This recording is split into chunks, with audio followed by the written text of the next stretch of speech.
ඔන්න මම අද ඔයාලට කියලා දෙනවා මුරුංගා කොළ පවුඩර් එකතු කරලා කොහොමද බත් එකක් උයාගන්නේ කියලා.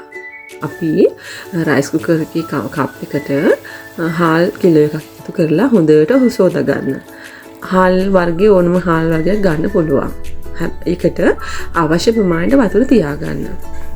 දැන් මුරුංගා කොළ පවුඩර් තේ හැඳි දෙකක් එකතු කරගන්න. මුරුංගා කොළ පවුඩර් එකතු කරගත්තට පස්සේ අර ඒ සෝදාගත් හාල් එකේ වතුර වල ඒ කුඩු ගතිය පාවෙනවනේ. ඉතින් අපි කරන්න ඕනේ ඒකට අතින් හොඳට කලවම් කරගන්න එක. එතකොට ඒ කුඩු ටික හොඳට මික්ස් වෙනවා.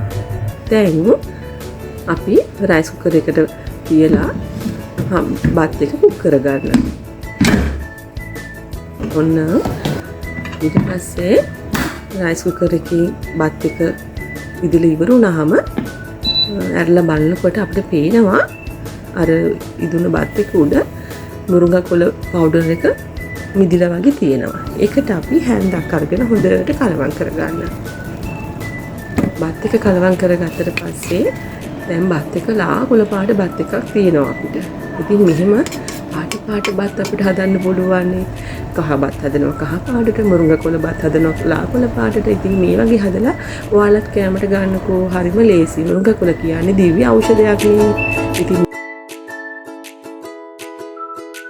කරගෙන රස බලන්න.